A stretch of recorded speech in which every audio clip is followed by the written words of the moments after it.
Hello, today is April 16th, 2009.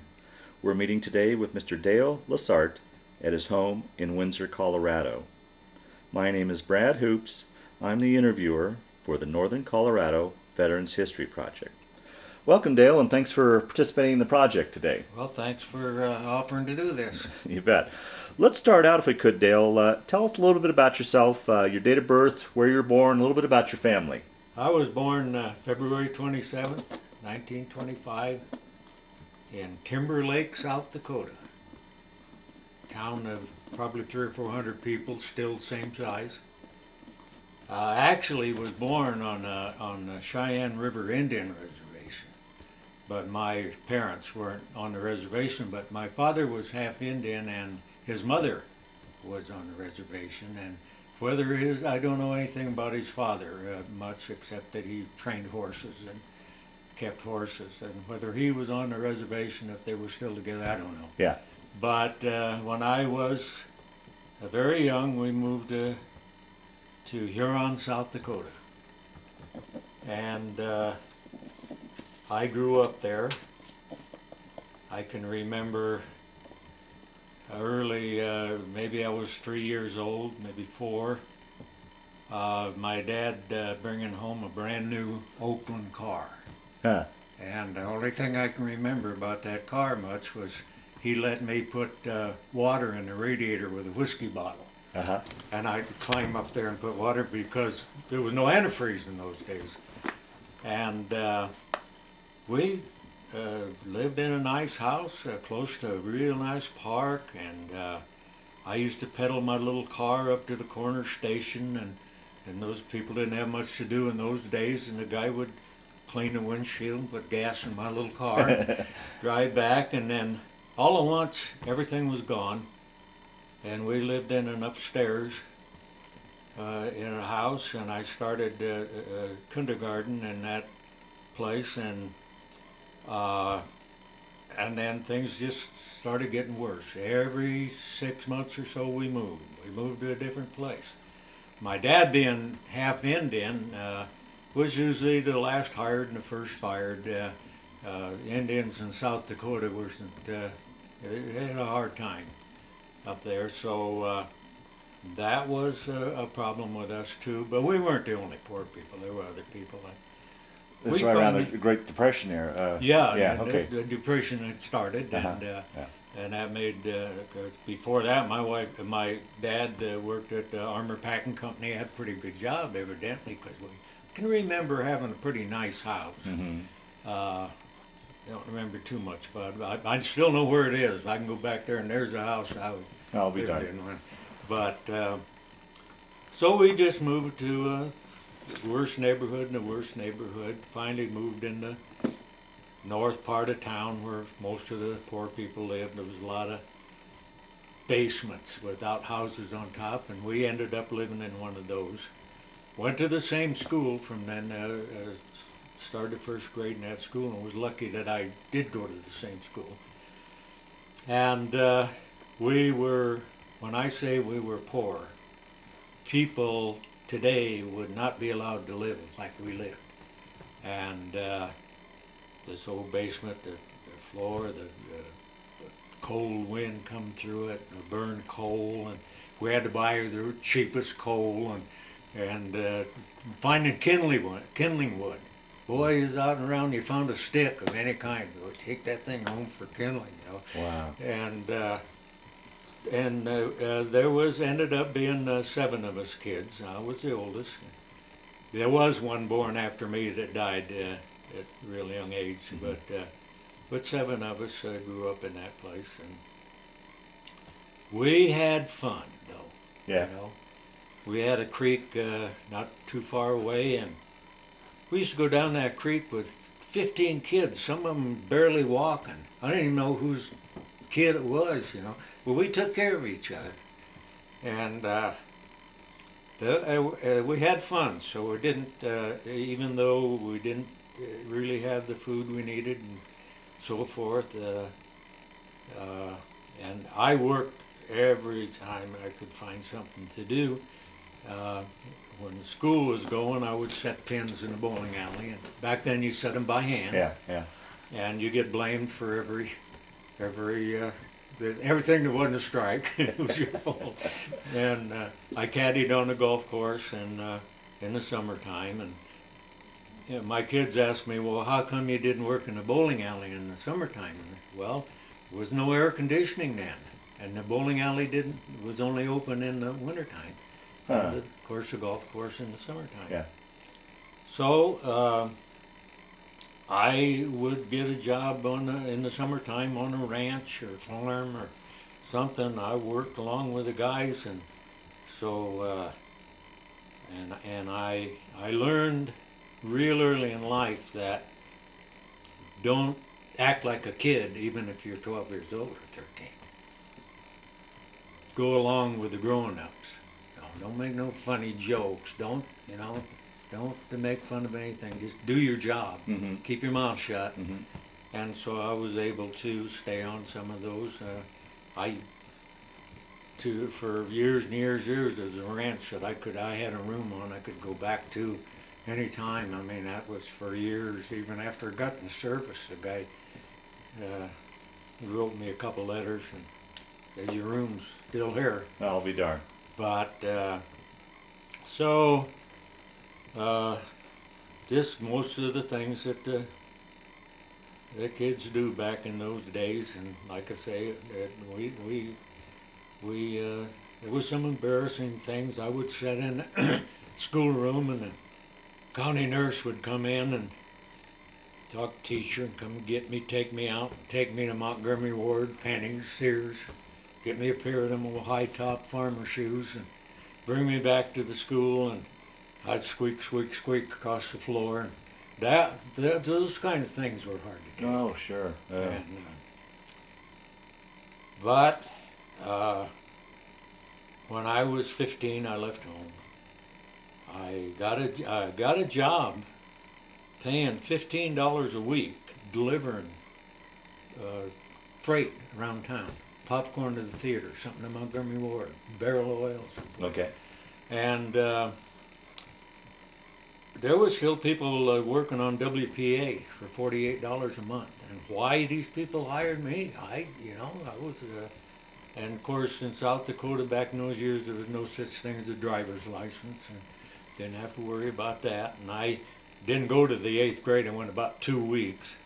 So we had a truant officer, and I had to watch for her all the time, She had the only brown 37 Ford in that town. So, and my dad deserted us finally, and I don't know. I think he was messing around with some other women. I'm pretty sure of that. But anyway, he deserted us, and there we were.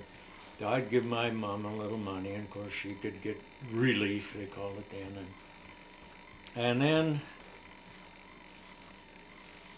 make a real long story short, is my dad had filed for a divorce, and he told my mother that, don't worry, I'll get you a lawyer, I'll pay for that. And I found out later, I went back up there and went through the records. They both had the same lawyer. Oh, and he got custody of the kids.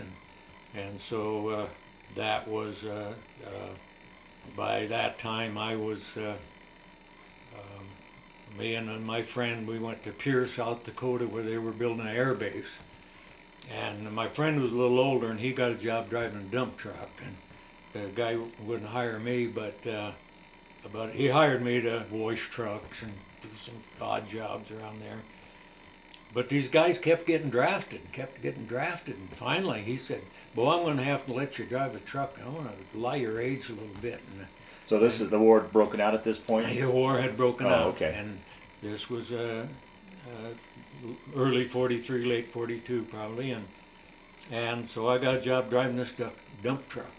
I drive that thing 12 hours a day, and the guy come along and says, "Boy, the other driver's not going to show up." He said, do you think you can drive? He said, "I'll tell the guy down here, let you take a nap." And fire people for sleeping, but he said, I'll let you take a nap and then drive.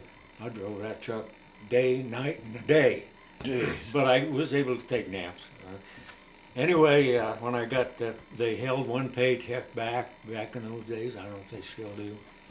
When I finally got a check, I didn't know there was that much money in the whole world. Man, when I paid my restaurant bill, they charging meals to me and everything. Always had a little money. Well, by that time I'd lost track of my family. And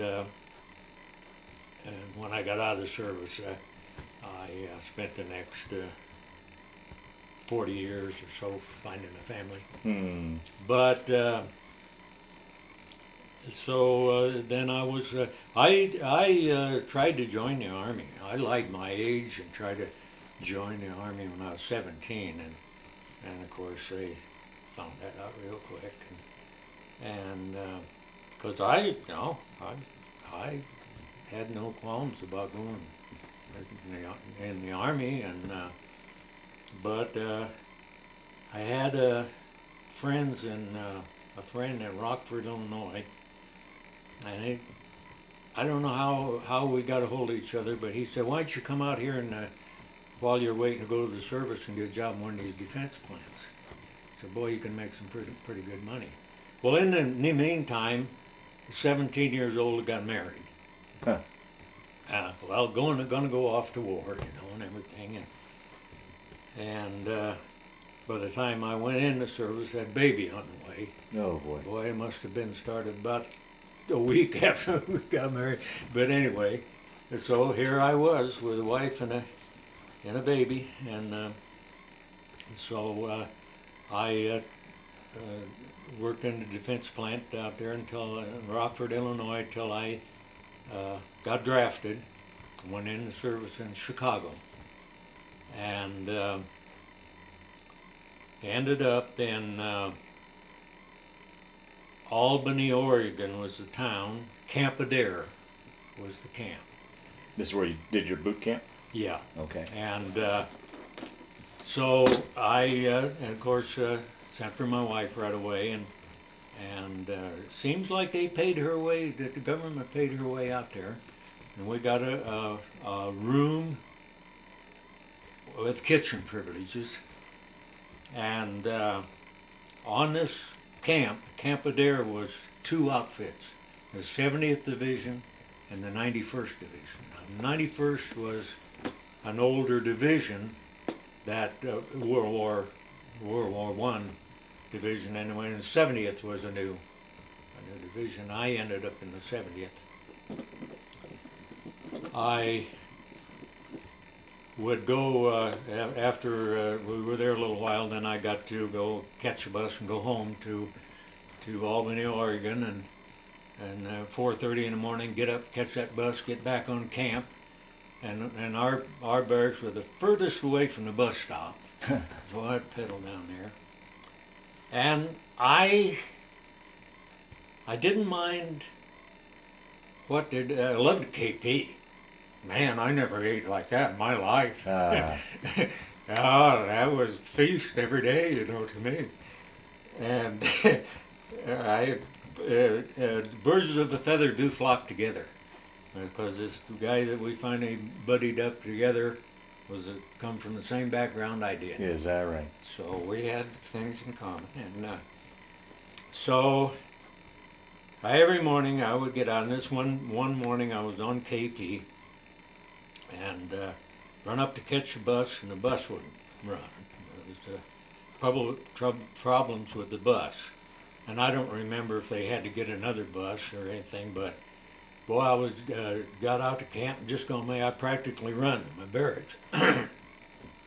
Took my dress clothes off, threw them on my bunk, put my fatigues on, just got over the mess hall just in time. Oh boy! And start my job. Then after breakfast and everything I went back to barracks and my clothes were gone. So finally old staff sergeant, and he was a regular Army guy. All the cadre was regular Army guys, and they didn't treat us good. I mean, they had this idea, that I don't know if the old Army was like that, but anyway, I said, "Where's my clothes?" And he said, "They're over at the supply room." He said, you don't throw your clothes on your bunk, you hang them up. Now I said, well, the bus was broken. I said, I don't give a damn what happened. He said, you weren't here on time. You don't put your clothes on the bunk. I wasn't used to that kind of stuff. Like I say, I tried to act like an adult when I was working with adults. And horseplay was out, you know, and everything. And that's one thing about the Army I couldn't get through my head. I'd do anything they wanted me to do, gladly crawl on the ground, do the duck walk, all this stuff, but I didn't care for this kind of stuff. Yeah. So finally, later on in the day, the sergeant told me, he said, you can go over and get your jacket or something, one thing that I could get. And I went over to the supply room and told the supply sergeant, and he just gave me all my clothes.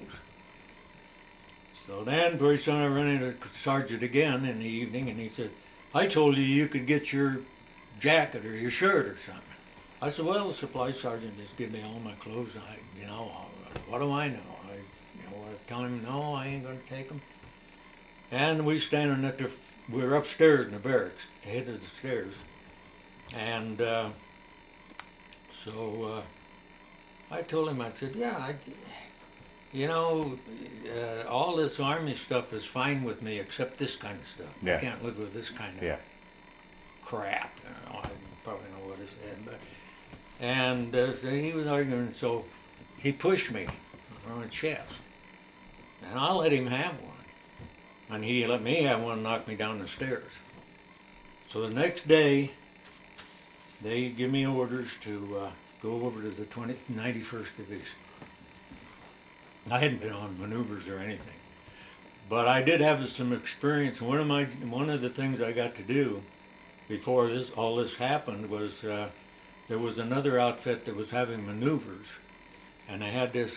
I think it was a colonel that was an umpire for the maneuvers, and so I was his. And I was a radio. I trained as a radio operator, and. So I was the Jeep driver and radio operator in one, and we would go through, and we were invisible. Oh, okay. And our Jeep and we were invisible. And we could be right next to somebody, they couldn't talk to us, so we had colors on that showed we were umpires. And I did that, and this colonel really gave me a high recommendation for that, because I was running that radio, driving that Jeep over, out there in Oregon, and so that then soon after that's when I got kicked over to the 91st, and they were getting ready to go overseas. Well, really? Oh, geez. So I'm getting on the boat as a first-class machine gunner. Never seen a 30 caliber machine gun in my life. And hadn't seen one up to that day, and I was a radio operator. So, and that came in handy during the war, that I could operate that radio. But they did show me a little bit about operating a machine gun when we got there. We got on the ship, and me and my poor buddy, we were still buddies.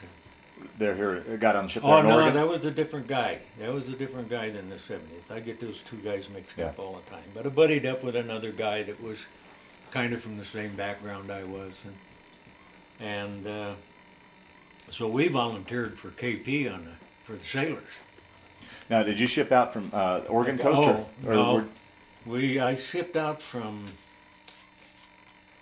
Old Point, no. I'm trying to think. I can't think. It was the East Coast. There was a camp right on the coast, and I may think about it later. Because when we came back, we ended up in the same place. And I just thought of that the other day. But I can forget things that happened 5 minutes ago. Sure, fair enough. But it was on the East Coast camp. I can't think of that. Edwards? No, it seemed like it started with A and it was short, real short name. Okay. But I may think of it. Anyway, we volunteered for KP for the sailors. And the Army guys, they would get in line 4 o'clock in the morning for breakfast, and about lunchtime they'd start the line over. Right. That's just about how bad it was. Yeah. And we were sitting back there. All we had to do was wash pots and pans. And we were sitting there, and the sailors had a menu back there, and we pick what we want to eat. And them guys, hey, you guys have a KP, you know, KP. And I said, yeah, it's bad back here, boy, don't eat it. And that's how I went overseas. We did get attacked. Had an airplane do a little, but we had this. This was a merchant marine ship with in Navy gunners. Okay. And that's the first kind of combat. I was saying, boy, them guys got out on them guns on that ship, and they were firing at them planes. I think there was 3 planes up there. We had some stuff land pretty close to us. Was that? I imagine, was it frightening at all, or what were you thinking as this was happening? Well, I knew we were getting attacked. Yeah, I mean, because somebody, hollered that, But the sailors and the merchant marines, they were just calm as could be. Huh. I was kind of wishing I could dig a hole in the deck. Yeah. That's what I was taught, dig a hole. Yeah. So that was the first experience with that. And along those lines, let me cut in. Here's a boy from landlocked South Dakota. What was it like on that ship? Did you get your sea legs, or did you get seasick? Or no, I didn't get seasick. No? And one of the reasons that I volunteered for KP is before we got on the ship, I was talking to a black kid that was worked in the engine room, oiler, something like that in the engine room, and he said, "Hey, if you want to not have to stand in line all day long, and you want a pretty good deal," he said, "volunteer for KP." That's how we got the idea. Gotcha. Otherwise, I wouldn't have known to do Yeah. it. So that's how we ended up back there. And we'd go down and see this guy in the engine room once in a while. And that was back still in the days where the black people didn't get treated too good, That's know. right. I just couldn't understand that, because I've counted in my head many times, in my town, Huron, South Dakota, was 12,000 people. It's still about 12,000 people, and only I can count maybe 11 black people there. And one of them was really well off. He was worked on a train. Okay. A porter Uh-huh. on the train, and he had 2 kids, and he had a real nice house, and everything. And so I never learned that black people were not as good as me. Yeah. I imagine, coupled too with your experience seeing discrimination with your dad and such, that maybe did that play into it at all as well, or? I don't know, but he never talked too much about that. Yeah. But, and he was big for being half Indian. He was 6'4" better, and he was a working machine. And I've been to places where he worked. He would go weekends and work for Swift and Company, and that's when they fed chickens in the place. And I'd go up there and go like a Sunday when he was working up there. He never stopped. And that's where I kind of got it. Yeah, I kind of did the same thing, but. Well, getting back to your story, then, where did you guys So finally we land ended then? up in Oran, Africa, and got to go to what's the town? The movie Humphrey Bogart. Casablanca? Casablanca, one time. How was that to come into this exotic land and Yeah, it was different, but we didn't spend much time. I think it was one day there. Yeah. I don't think we spent much more time than that. Just enough to say we've been there. But North Africa was the thing. We had these mattress covers, and I didn't know for a long time, but that's what they put your body in when if you got killed or something. It's this mattress cover. I'd never seen it on a mattress before, but anyway, the Arabs in North Africa would give you equivalent of $25 for a thing. And they just cut a couple of holes for their arms and a hole for their head and slip it on and wear it. But you know, they were bad off because they'd been fighting a war over there for. You know, we had to take care of France in North Africa. Right. Not us, because we weren't fighting over there yet. Went to one time for some reason to Tripoli. Can't remember what they hauled us clear over to Tripoli, and then about 2 days they hauled us back. And we were training, and we were training for a beach landing. And we had one guy in our outfit that was just too old to be in the infantry. And he was just a very religious guy, and he was scared of just about everything, you know, and he couldn't. And we was practicing for these beach landings, and he couldn't swim. And a lot of the guys couldn't swim, but I was a good swimmer, and I was a junior lifeguard, and I used in the summertime all day, and we had a artificial lake that was our swimming pool. And I was a good swimmer, so I would help these guys, teach them to swim and so forth. And but this guy was so scared. And then we made a mock landing someplace, you know, like it was going to be for real, and we're popping off some stuff, making a noise and all. And he had went down to his neck off of that boat, and then just dropped his rifle, dropped everything, and I helped, me and another guy helped him get to where he could get some footing. He had to pay for that rifle. The last I knew, he had to pay for that rifle. I'll be done. We were all complaining about that, you know. That and I don't remember very many names for the guys that were there, but we had one guy was our bugler, Espinosa was his last name, Mexican kid. He was a really talented guy for music. He played trumpet and a few things.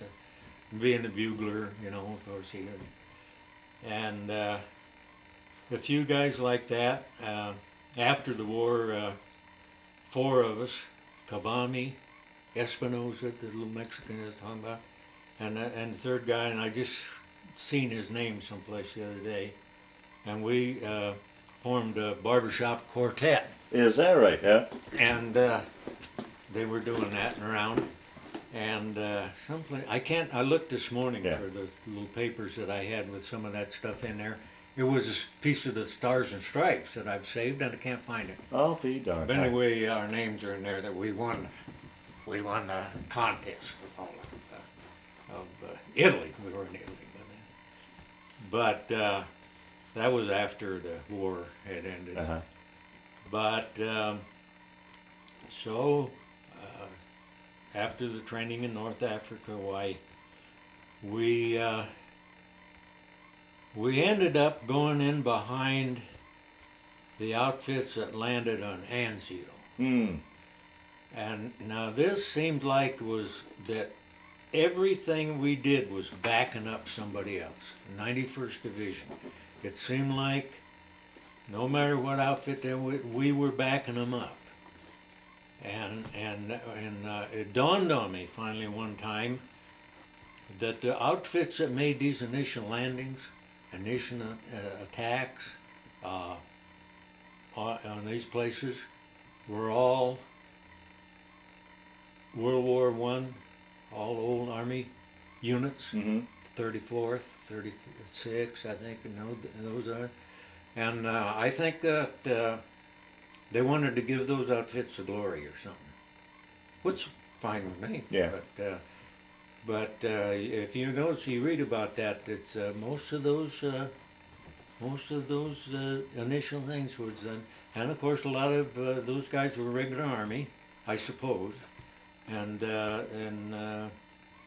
but they lost a lot of people. When you say you'd back up and follow up, how much farther behind would you be in as far as You like know, at Anzio? I don't really know. There would still on Anzio there was still some fighting when we landed, Oh boy. but we didn't spend like the big landing in Normandy. Yeah, yeah. We didn't have to dig in for a week or Yeah, something like that. yeah. It was taken care of pretty fast. Uh, we didn't do any great things there, but it seemed like every place every battle we went, we were backup. Huh. And then we would load up in them trucks and go clear across Italy to another place and the same thing. And I thought the 91st was a pre-war outfit too, but anyway, I didn't complain about that. So you guys landed at Anzio. You said you did that mock invasion back in Africa. Did the two even compare? I mean, did the training even come close to what the Yeah, actual? yeah, Oh, did it? it Yeah. really did. Yeah. Yeah, it really did. And you jump off in that cold water with all your pack and your rifle and all your stuff, and neck deep in the water. Well, actually, we weren't quite as deep on that Enzo thing, but and then I think then we went back to North Africa. We were still had our stuff in North Africa, and then later on, why we went back pretty much the same place and did some training, some more training, not far from Naples, and the place we were in was an old volcano.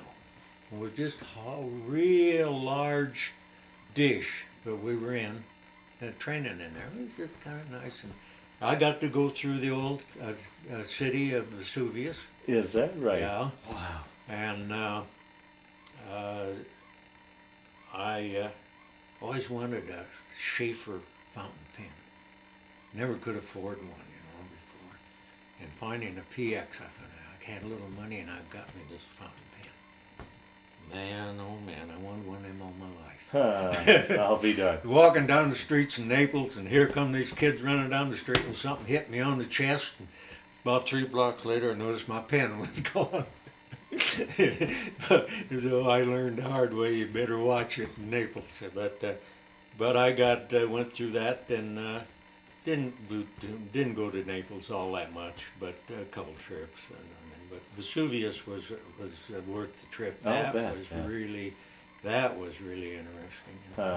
And one of the things that there was a bunch of nurses and WACs and stuff in the same bunch that I was in. And in Vesuvius, they had the prostitutes. They had these little cubby holes, kind of, and the beds were actually rock things made out of. They used a lot of rock instead of like cement. Maybe some of them were cement. And then up above the of this thing would be a picture of what this lady, her specialty. And here's all these females with us, and I just think the guys took it harder than than the females did, And I seen some of that on TV here not long ago, but they didn't show the pictures up there, but they described it. And I guess they're still digging that place out. I'll be darned. There would be, the little streets would be real narrow, and they had ruts in rock streets, and they had ruts in them, all about that deep. And they said that they were made by the carts going up and down the narrow street. But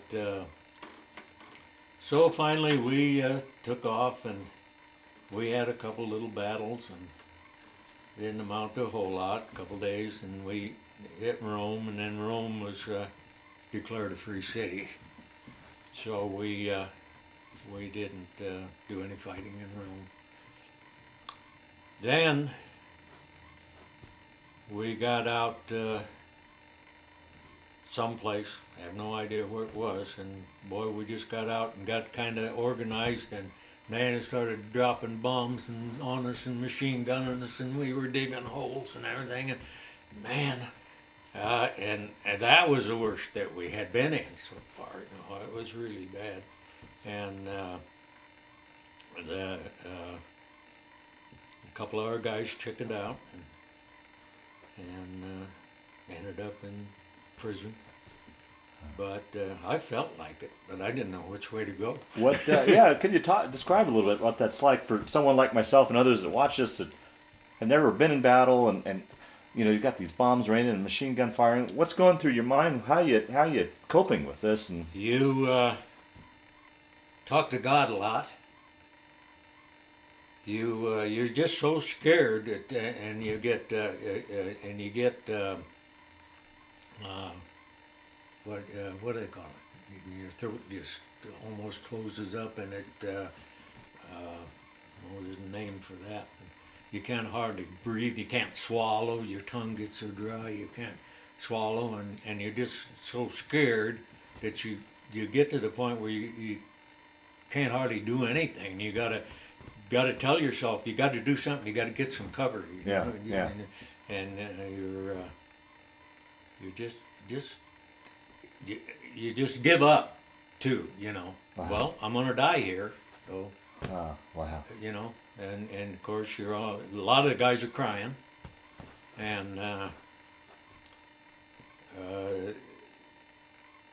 some of the guys are praying out loud. It's but after that, you kind of get used to it. Somebody starts dropping shells on you or something, and usually where you're up in the front, first thing you do is dig yourself a hole, And then we had the machine guns, and we dig the foxholes, and then we would get, in there, and then we'd be out on the machine guns all night, all day. That's one reason we backed people up too, is we had the machine guns and the mortars. Okay. The big mortars, they had 81 millimeter mortars and the machine guns, and so we could mow down a lot of people if they Gotcha. would get. And it goes for days, nothing happens.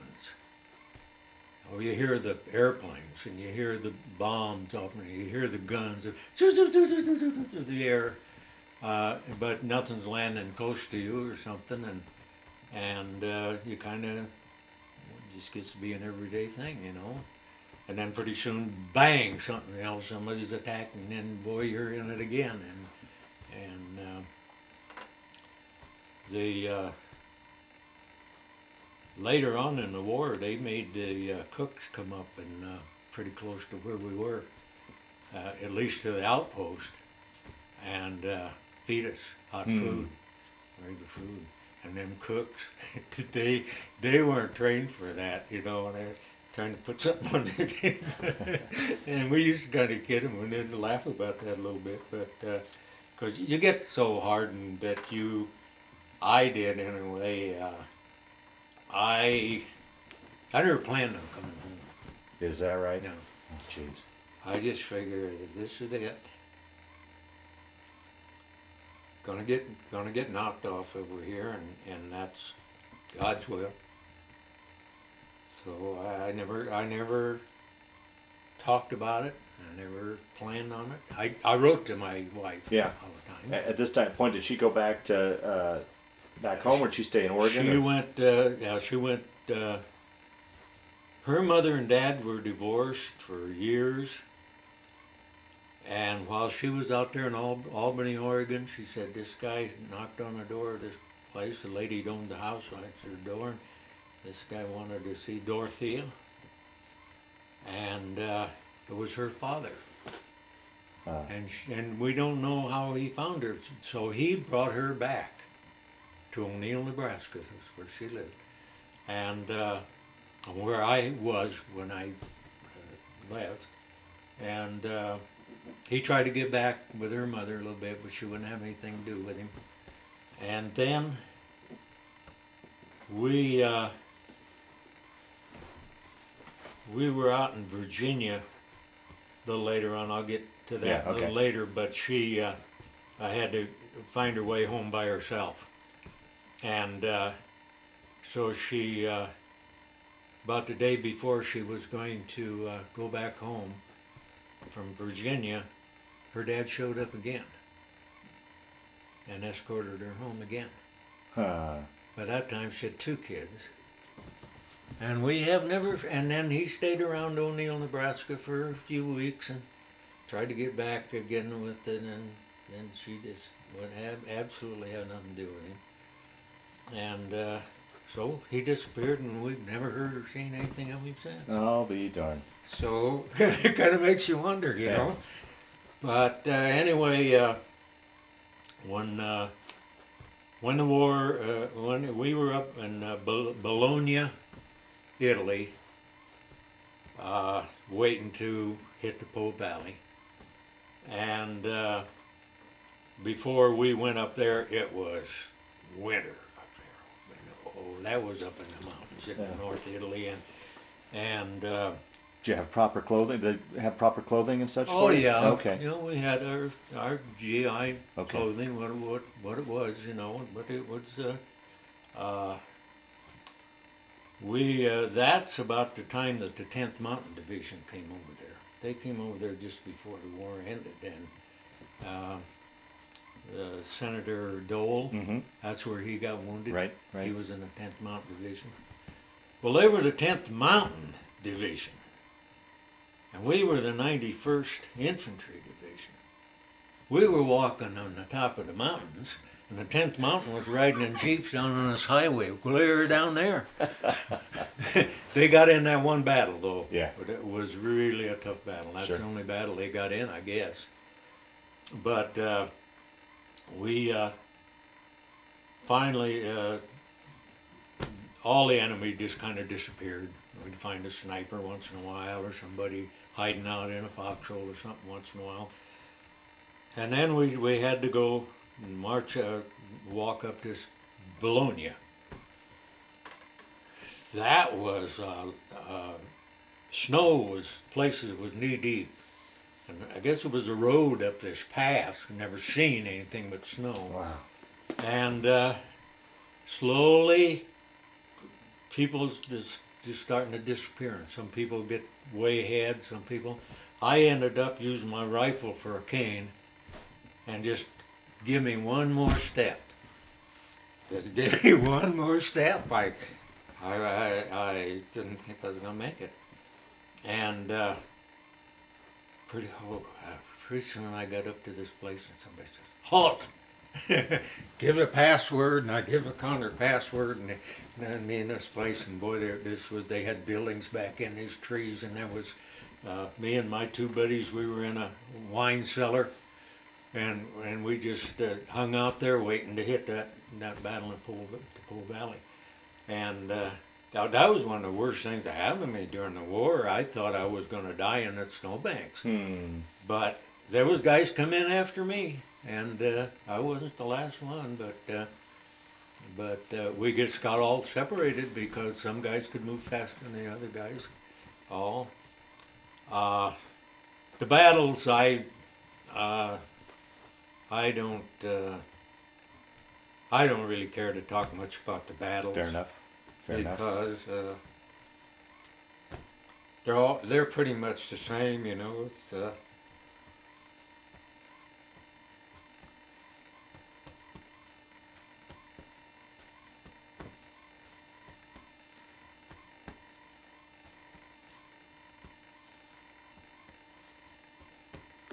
you got that off. You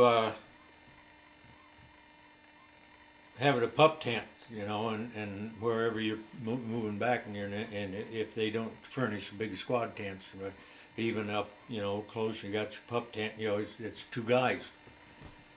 This one guy that bunked with me, he was an older guy. I remember I used to save Copenhagen for him if I got, because he'd just shoot this stuff up, man. And sometimes he couldn't get all his supply, so I'd get some for him. And he was an older guy, and he just got married before he went overseas. But he must have been in his 40s or older. Anybody 40 of them was old to me. Oh, sure. But he was riding along in a truck one time and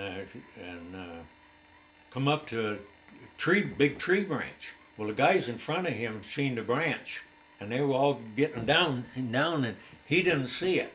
And just as that branch got too far, he went over to get a shoe Copenhagen, and it missed him. So we got the name Bulletproof. So that's all I remember him by. Yeah. Bulletproof. But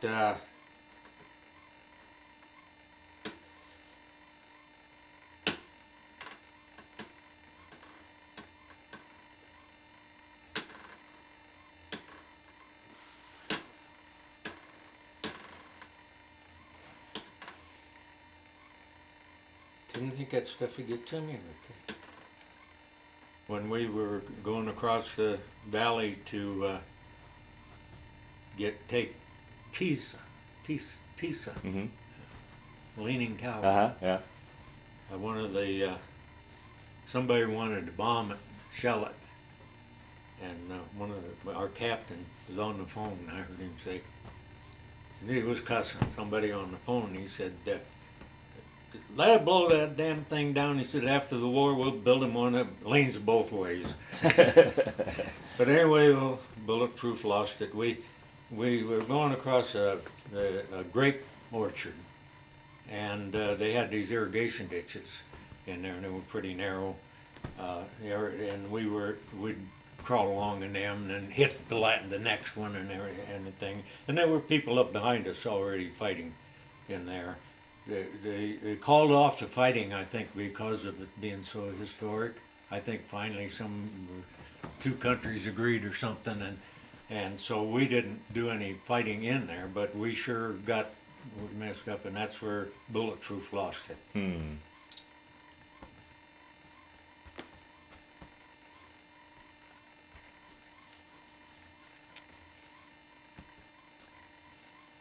But I got to go up in the tower.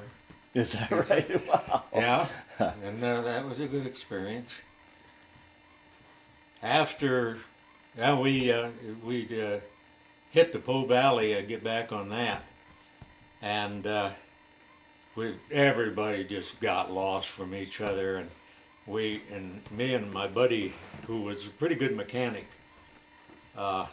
we come onto this Jeep that was just sitting there, nobody around it, nobody in it, and so he said, "Hey, let's see if we can find out what's wrong with that Jeep." And I don't know to this day what was wrong, but he got it started. So we driving that Jeep. By the time we got to where we were going to stop, outfits were going to stop, we had the tires on the Jeep looked about like that, I think, because as many guys that could hang on and pile on that Jeep were on it. And I felt like I had 3 guys on my lap, but so, and of course we didn't know where our outfit was by then. So we go walking. The Jeep finally run out of gas, but we're up in where there's some civilization, or had been. So we go to this little village. We run into this little village, and so we start down the alley of this village, and at the other end of the alley and the first thing you notice about the German was the helmet. And well, we ducked in a back door here, and we could hear people in there. There was a bunch of boxes and stuff, and we crawled in behind the boxes, and these couple of guys that come down the alley, somebody come in the back door, and they went on in, and then so we're just hunkered down there. We don't know what to do. We can hear voices in the front, and we determined it was a bar. Oh, okay. And so finally, we decided that if one person comes back there, we'll get a hold of that person. And so we got ourselves ready. So we come by the door, and somebody come back there and would grab me. He said, "Hey, hold," and kind of halfway in German, but a little bit of English. He said, "It's over, it's over." And so he took us in the bar, and there's all these Germans in there, drinking beer. Man, we got so drunk. And it's over, we're all friends, you know. Is that right? Getting drunk together. God, we woke up in that same back room, I think, I don't know. Oh, we were sick. Anyway, we started walking and walked right into our outfit. Huh. And there they were. And then, of course, there was still some of the guys missing, but so that was how the war ended for me. And it took me 2 days to get back to shape. But I wasn't used to drinking like that anyway. We ended up in Piedmonte, Italy, close to the Austrian border. Okay. Tito was wanting to claim that part of Italy. Oh. So we were there guarding that border.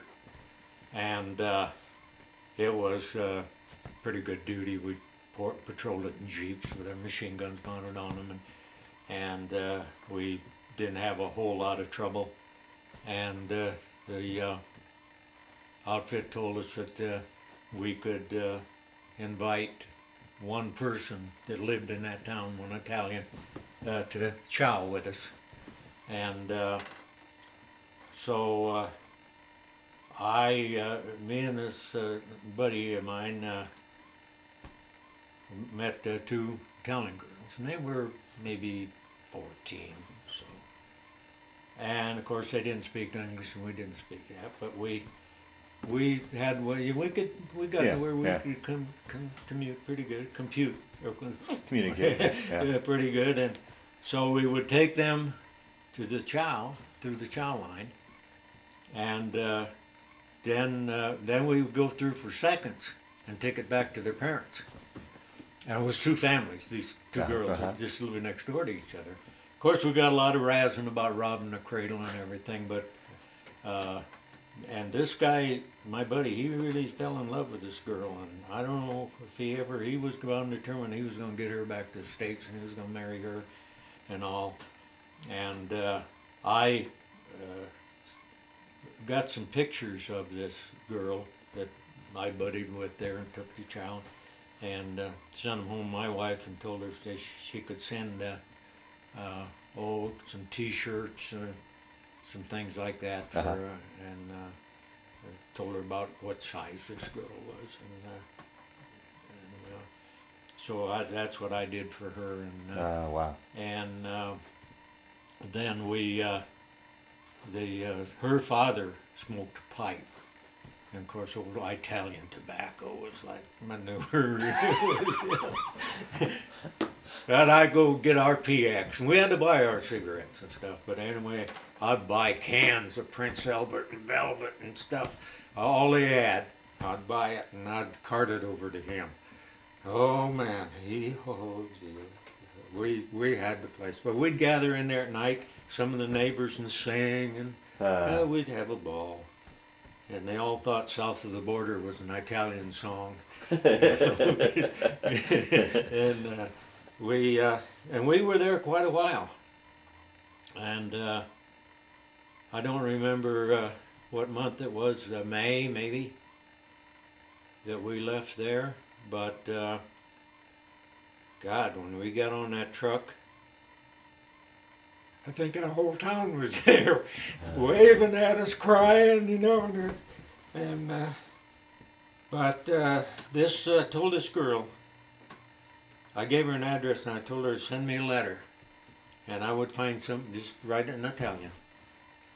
And I found in this little town of O'Neill, Nebraska, where I went, I found a guy who was a cook in an Italian restaurant, and he'd read the letter to me. And she told me I could write in English, because she knew somebody. She told me in the letter that I could write in English. And I wrote to her for, I suppose, a year, maybe 4 or 5 letters to her, and then life goes on, you know. And so when I came home to O'Neill, Nebraska, I came home on a furlough. And I was supposed to report to Leavenworth, Kansas. That's where I went through my furlough to come home. Mm-hmm. And I was supposed to report to Leavenworth and to go to the Pacific. Oh, you're kidding? Yeah. Oh, geez. And so I come home. I think I was supposed to, well, I got that written down someplace. November or something that I was supposed to report to go. I had Oh, a, but the war had already ended in the South Pacific, right? Had no, Oh, it hadn't. no. Oh, okay. And, but, see, I got home in April, and I think my orders were to report Leavenworth in August or September. And in August, I got my discharge in the mail. The war had ended then in Oh, okay. Pacific, Okay. so I didn't have to go. Didn't want to go for that. Oh, sure. No. I yeah. figured those guys in the Pacific, I'll kiss their boots anytime because, God, the weather that they had to Yeah. fight, Yeah, the right. Right. insects they had to fight, let alone Right. fighting a war. Right. But and this only happened to me one time.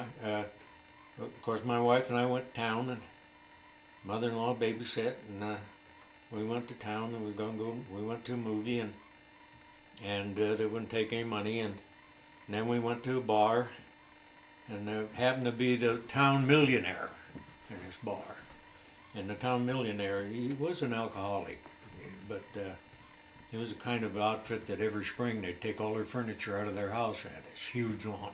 Must have had a half a block yard. They put all their furniture out there, and anybody wanted to come and get it. Huh. And they'd buy all new furniture. Just stuff like that.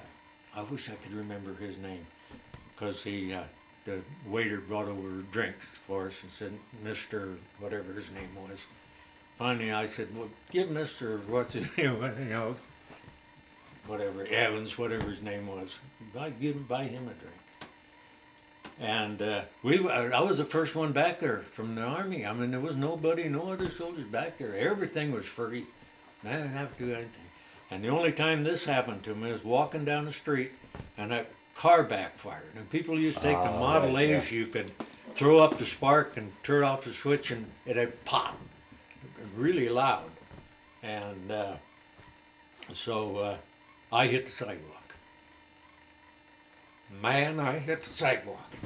And I was so embarrassed. I said, I'm never going to do that again. I'm going to count three. I'm going to do something, grab something, but I'm not going to ever do that again. That's embarrassing. And, well, after the war, couldn't find. I had a job I worked 60 hours a week for $42.50, I think it was. Finally got a job driving a gas truck, semi that size, probably put three of them in what they got today. But that was $50 a week. And man, I tell you, I bought an old car, and I didn't know anything about cars. I learned a lot since, but anything that happened to the car, I was just helpless. I used my GI Bill to take flight training, got a pilot's license. Is that right? And what a waste of money, because you couldn't, and in fact the guy was going to sign the papers for training to fly big planes, and I just signed the paper, and then he'd let me have a plane, and I'd go fly for a couple hours. And so just wasted that.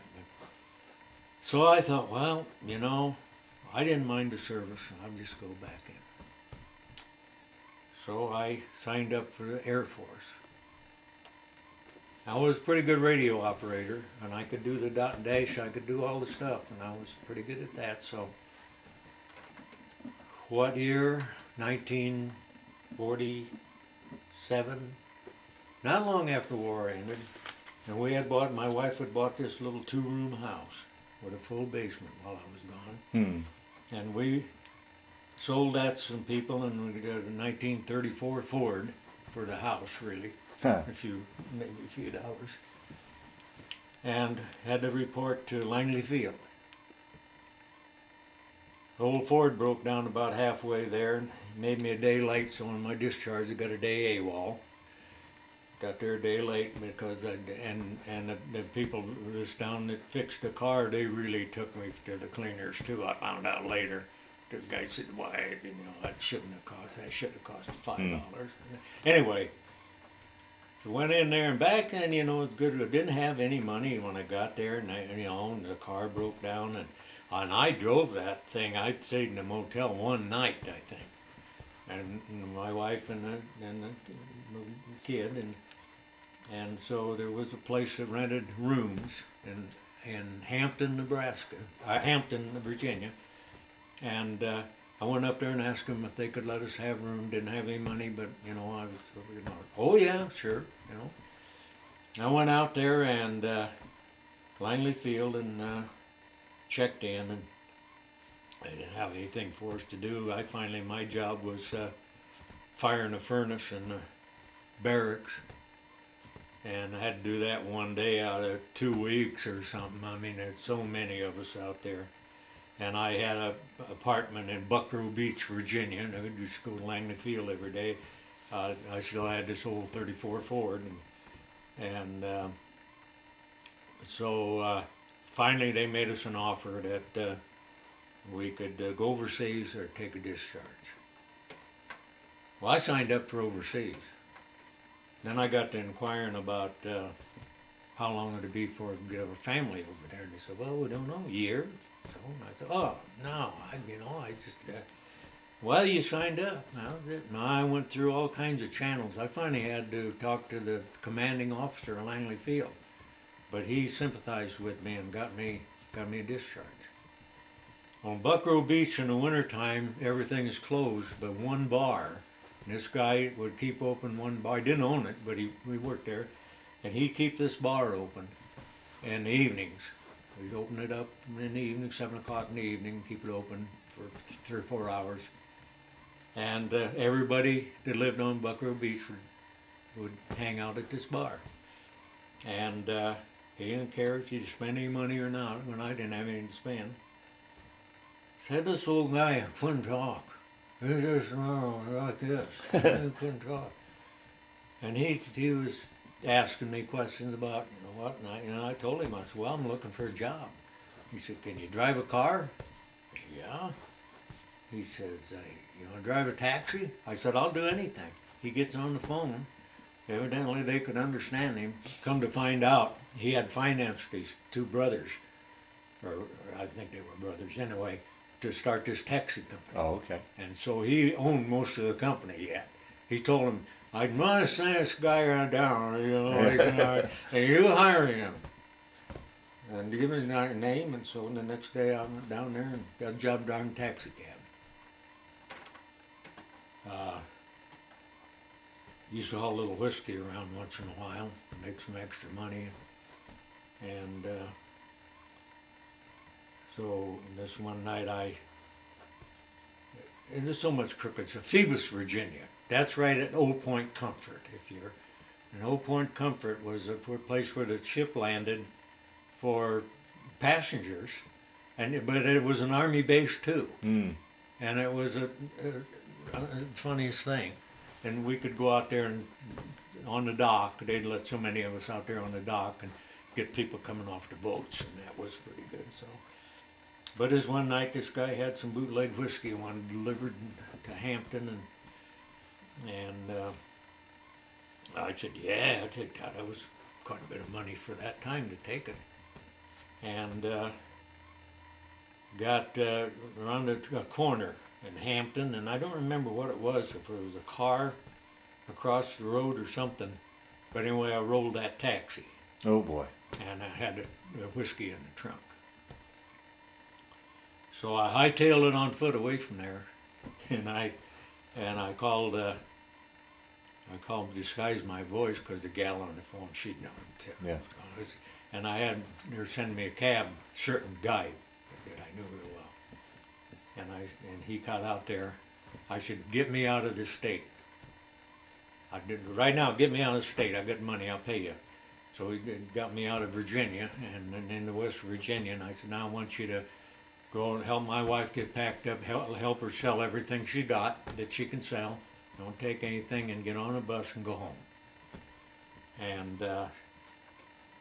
so I got to Charleston, West Virginia, got on a bus and went back to O'Neill, Nebraska.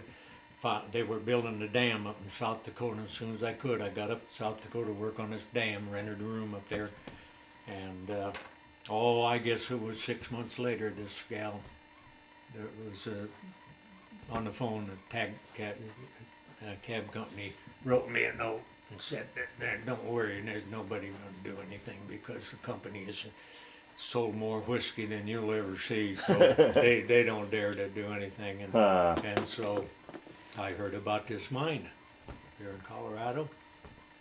Man, the helper can make $10 a day, or $10 an hour. Wow. And so I took a couple bucks that I had, got on the bus, and went up there and got off the bus with $1. That's been a story of my life, you know, having $1 or something. And I bought a pack of Camels. And, come to find out, some of my first wife's, I was still married to her. Yeah. We were married for 17 years.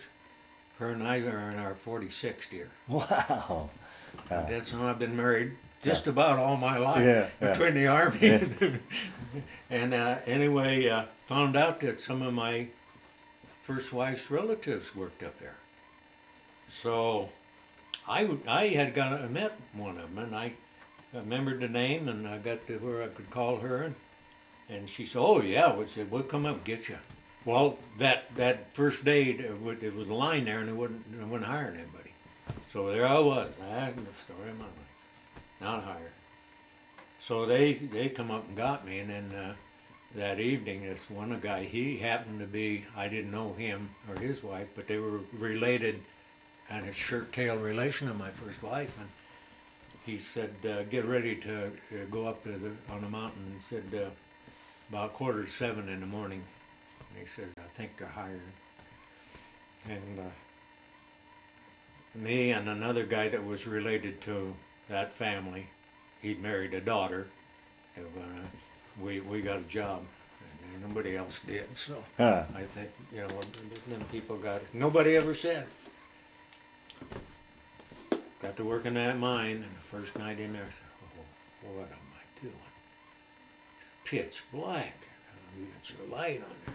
Now, there's some of the places in the mine are lit, tool rooms and stuff like that. But, well, as soon as I get enough money, I'll get out of here and find me another job, but I got to make some money first. 35 years later, I'm still telling the guy, as soon as I get enough money, I'm out of here. Oh, jeez. But you know, I never went to the 8th grade, and I kind of educated myself through the years. And I told my guys who worked with us, I said, "I'm going to get them management. Them old timers near some management, they fire you for smoking a cigarette." And I said, I'm going to get on management. They said, "Well, you can't get on management unless you got a high school education." Well, you had to bid on jobs, a union thing. You had to bid on a job, and you had the seniority. Well, we were on Air Force security, so we were still under the government control there for this. Is this the Ajax mine up there? What, was this was the Ajax mine or what? It was the Climax Mine. Climax Mine, sorry. And this Molly was, the government was buying it. Okay. It was, that's why we were under Air Force security, because it was a product that was, I got a job dumping cement in the hopper. Pretty soon I got a job on a nipping motor, and then the guy that hauled the sand and gravel in, he would bound determined he's only going to make 2 trips, and he'd take lunch 2 hours in the sample room. And this old boss we had was, you couldn't hardly understand him, Ole Lee. It was from Norway or Sweden one, and I grabbed the phone right away as soon as it rang. And I got that job, and finally this guy got fired. Well, he got fired off of running the sand car because he'd only make so many trips and play chess in the sample room for a couple hours. And this Ole didn't know where to find him. We'd park that sand car in a dark drift someplace, and I'd just sit there. I'm just helper. but I kept my eyes and ears open, and so they took him off that job, and by that time they hired so many guys behind me that the guys ahead of me had the jobs they wanted, and I might as well had 10 years of seniority because all these guys behind me, so I had bidding power. I bid on that sand car job. And I told him, I told my helper, I said, we're gonna haul Ole Lee some sand and gravel. And I said, and this other guy had to be outside, so we wouldn't have to ride the man trip out, you know. I said, we're gonna come, and if it's quitting time, we're gonna park this thing underground, we're gonna get in the man trip. My helper said, fine with me. And had ratings, and they were 1 to 5, attendance, work, all this stuff. And Ole had me 1, 1, 1, 1, 1, and I told the superintendent, I said, doctor that up, I don't want to live up to that. But then I stayed on that a while and bid on the dispatching job underground. Well, you learned quite a bit there. Then I stayed on that until I had that down really good. I bid off of that onto a loader job in the drift, and this is where the work was. This is where you've done the blasting and loaded the trains and stuff. Got in there. The shift boss I had there, he took a liking to me. He said, I said, well, I want to be a hang-up man. Now it's a dangerous job, but it paid more than anything else. And so he put me in a drift with a helper, and shot the hang-ups and loaded and everything. Done me a really big favor, you know, doing that. And finally I got a hang-up bid job. Then I got my own drift and about 5 guys working under me. You're the boss of the drift, but you have to go up these 45-degree fingers with all those rocks hanging up there, spitting a few rocks and stuff, and go up there and you tie a 10-pound bag of powder on the end of a stick, and there's different, it's special lumber that's got a lot of bend in it. And you go up in there and you get this 10-pound bag of powder on the end of a stick, and you might put 10 of them up there, 12, you know, you holler down, send me 12 bombs. They get them up to draw a hole. The trains are down below and they have a place to draw, and these fingers up. I got pictures of this stuff somewhere. And that you might be interested in after, when this is all over. Yeah. But I got that job, and I did take a lot of chances, but I learned how to read that. I learned how to read the sound. What that rock makes when it's, you know, 2 big rocks rubbing together. They ain't gonna come through that hole. But I got to be pretty good at it. And then pretty soon I said, you know, then the crew then I bid on a timberman crew, where you go up in there when the fingers, they call them, when they get wore out, they're cement. When they get wore out, they have to rebuild them. So you have to go up there and bulkhead them, and that's a hang-up timberman job. And I got that. And that had 2 different crews, 2 bosses. So I come around one day and says, so-and-so is going to be off on vacation. You want to take his place? And they give you a little more money for that. So I got that. And finally, 8 years after I hired on, I was a shift boss. Yeah. And that's how I spent the rest of my time. And after about 12 years in the mine, I got out in the mill and spent the rest of my years in the mill. I'll be darned. Yeah, waiting the dust and everything. Yeah. But I don't have the dust. Is that right? I don't know why. And smoking, I think I smoked a lot. Then I got chewing to Copenhagen, and I quit that. I quit smoking, and then one day I decided to quit Copenhagen. I just quit. So I quit and I quit. I'll be darned. And so where am I at? You retired from the mine then after, what, you said 35 years? Yeah. I'll be darned. But these guys will get this, they call it being rocked up, it's silicosis. Yeah, yeah. And you get rocked up. I think when I smoked, I did, because you see guys that take a drag off a cigarette, and if they're talking, the smoke keeps coming out of their nose and mouth for, God, you think it's a long time, you know. I never did that. I don't think I really inhaled a smoke real deep. And of course at home I rolled my own. I learned when I first started smoking, rolled my own. So at home, I rolled my own anyway.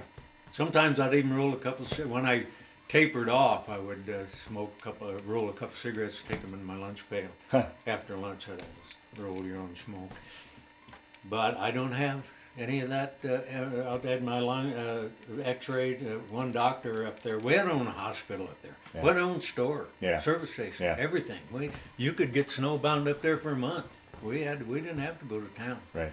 And we had the rec hall. We had it was a good company. I had our own hospital up there. Yeah.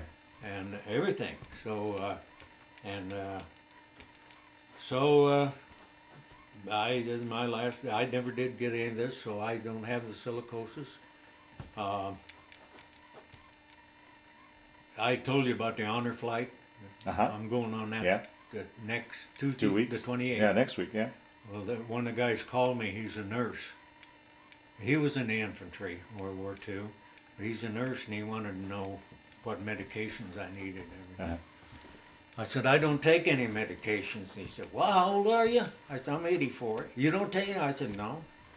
He said, well, is there anything, do you have anything we have to watch for, fainting spells? And I said, no, I don't have any of that. So I don't believe that.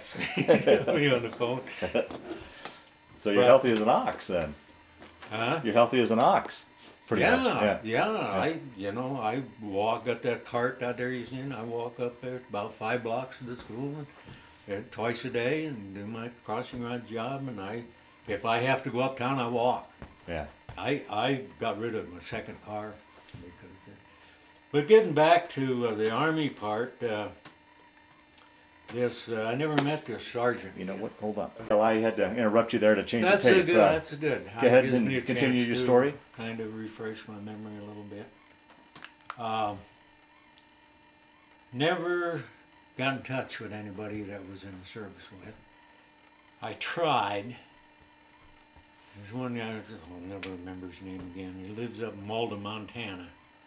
And I thought I could get a hold of him. Small town, cowboy. And never got a hold. One guy lived in Nebraska, not too far from where my first wife was from and where I lived for a little while, O'Neill. Just down the road a ways, but I wrote to the city there, and he didn't live there anymore. They didn't know how to get a hold of him. So I've never communicated with any of the guys, and I remember very few names. Of course, even the guys I worked with for years, it's hard for names. Yeah. One of the guys that was my helper up at work, and I won't dwell on work anymore, but he was my helper when he first hired out there, ended up being in charge of all the Western operations, and he wrote a book about that mine. And Is that right? It's really a good book. Tells a lot about just exactly how it was. Yeah. Here I can't think of the name of it now, but got it there. But so I see him now and then, but he lives in Buena Vista, and he has a nursery. Of course, he's in his 80s now, so his kids, they run the place. And a lot of the people that I worked with all these years are gone. Yeah. And so many guys who die. And every place I've been, where I've lived, so forth, every week on the computer I get the obituaries from those towns. Mm. And another rowdy friend is gone. You know. So what brought you down from the mountains to Windsor? How'd you end up here in Windsor? Well, my wife was born east of Eaton. Okay. Her mother told me she was born in a beach shack with a dirt floor. Wow. And I finally got acquainted with a guy that owned that farm, but he wouldn't want to talk about the Mexicans. They call them Mexican shacks back then. Yeah. But that's her dad. They never did anything but farm work, And he's a Missouri guy, good people. But so there's 11 kids in that family, and they all live around here. 2 of them live in Windsor, 1 in Loveland, 1 in Evans. The rest of them in Greeley. When we have like Christmas get together, there's an empty Walmart someplace. Because you know, they're all, Loretta's in her 70s, Yeah. and she was the second to the, no, she wasn't, she was second, the oldest girl, but she had a couple of brothers older than her. And and we came down there and visited a lot with her family, Uh-huh. and her dad and I were good friends. I mean, he was a old Missouri farmer, and he just common as could be, but we got and then there were later years, and they want to go back to Missouri, and I was retired. I jump in a car, let's go. I'd take them back there and visit. They couldn't drive anymore. Well, his mother drove for a while, but not out on the road. Yeah. But it was just natural that we moved down here. Okay. And we moved down here and bought a house, and boy, I got thinking, I want to do something. I want to do something else. So I told her, I said, why don't we sell this house and buy us a camper? And I'd already looked into a lot of stuff, you know, and I had my truck picked out. I just had to get her. I just bought a new Chrysler that she loved. And I was a couple of years old, I guess, by then. But she never going to get rid of that Chrysler. I traded that Chrysler on the Plymouth off for this Dodge diesel truck, dually. And we've ended up with a 36-foot fifth-wheel trailer. And the first one we bought was about a 30-foot. It had metal frame, and it sweated so much down the South Country, so I traded it off. But so we spent the next about 10 years roaming around the country. Oh, wonderful. And from far as Pennsylvania east and West Virginia, and then south with Texas. And we've spent our winters in New Mexico. Uh-huh. And I took up golf 2 months before my 70th birthday. Just played golf 4 or 5 days a week in the wintertime in New Mexico. We worked on this campground then, finally. We spotted the campground we wanted, and then the people said, well, if you want to work, you get your space, and you get $20 a week and each. If you have to work any overtime, we're like, we want to go someplace, well, we'll pay you for overtime. And get discount on whatever they had to sell, wasn't much. So that's, so then we decided that gas was starting to get up. There was a diesel truck, but that was getting high, and just seemed like the traffic was getting worse. And we'd go, had to go to Indiana. We got a daughter out in Indiana, and we'd always have to go out there. But we covered a lot of territory, and so finally we decided to quit. And we sold that out, and that's why we're here. We did stay in a Oddfellows apartment thing in Canyon City.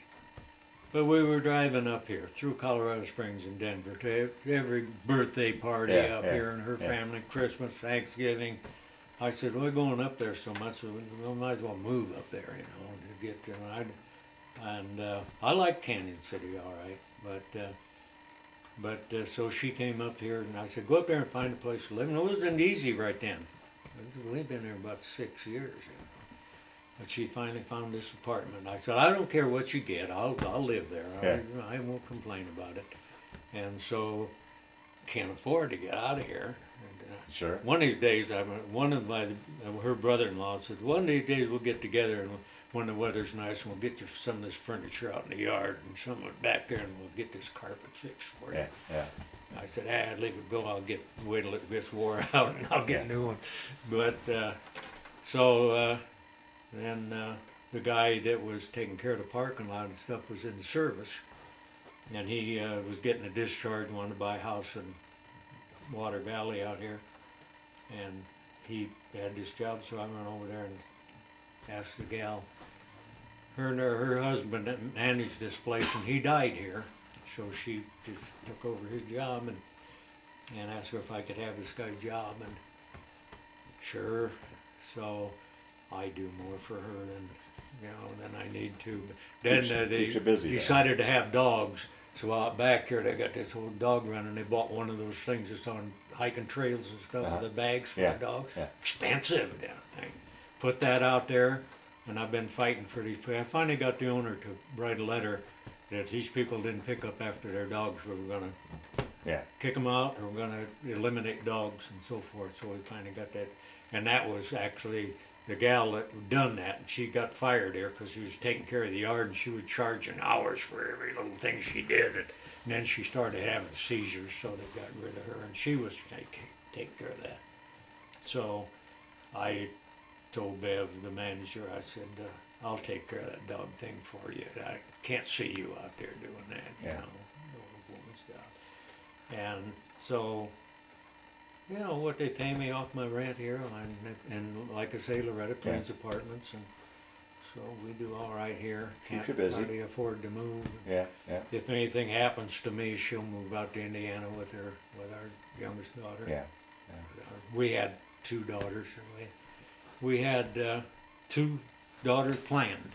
We were going to have 2 kids as close together as we could have them. They didn't come all that close together, but our oldest daughter is in her 40s now. So, Yeah. and her and I, yeah, we've been together a long time. That's wonderful. Well, I'll tell you, Dale, we'll start to wind down this interview. One thing that I always like to ask towards the end of the interview is, how do you feel that time, your war experience, how did that affect your life, change your life, play any sort of role in your life, or was that just a chapter in your life that you went through and moved on to, do you think? I think I just moved on. Although I built a real good respect for anybody in the military, Air Force, Navy, Army, whatever it is. I probably got more respect for them people that I would have had if I wasn't in Okay. the war. Even, you know, if I did stayed in the States in the service, probably wouldn't have had. Yeah. And I used to salute the flag in parades. I didn't know I wasn't supposed to do that. And now they've made it past this thing that retired military now can salute, the Pledge of Allegiance can salute. So I get a kick out of that in Lodge. You know, it's fewer and fewer all the time, you know. But the salute, you know. And so I probably think more of military people. I salute anyone I meet that's in any military. Yeah. A lot of respect for those people, but outside of that, I think life just was. I had this big worry about, am I going to live like I lived when I was a kid? Am I going to have the same problem my dad had, you know? And we finally located my dad. He's up in where they got Fargo, North Dakota, in that little town right across from Minnesota. He died up there. And through the years, I located my family. Oh, I told you, lost all my family. Yeah. Got my mother out in Indiana, Anderson, Indiana. She's dead now, but visited her many times after I found her. Finally found all the family, me and my oldest sister. And some of it was just luck. I used to, the same family located my 2 brothers, and adopted my 2 brothers. She'll get that. And so I found out about them, so I could write to the office up in Pure, South Dakota, and they would write those people a letter, and they would put it in another envelope and send it to them. Well, they wouldn't have to. They knew my name and everything. Yeah. But the people said they didn't want to communicate with me. But then they would send the letter up to South Dakota, and they'd put it in a different envelope and send it back to me. And so somewhere along the line, I learned that he was a professor at some university. And then I learned that they were probably both doctors, and both done a lot of research work.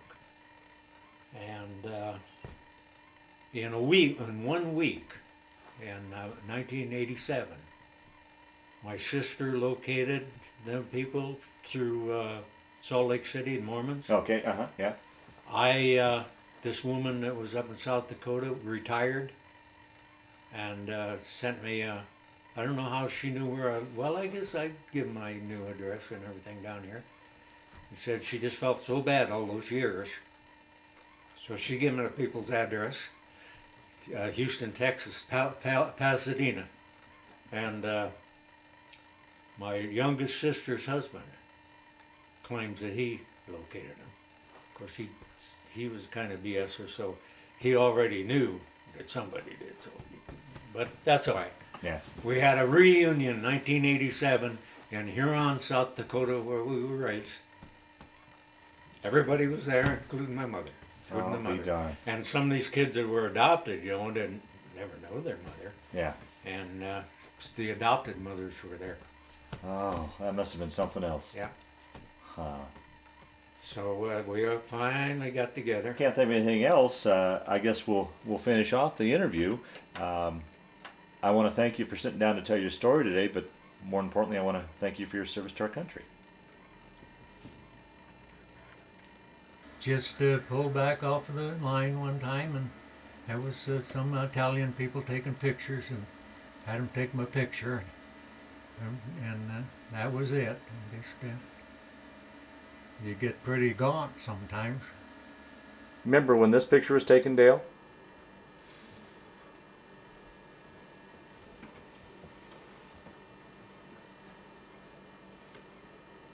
When I first got in the Army. Is it? Yeah. Yeah. Before we ever went overseas. Wow.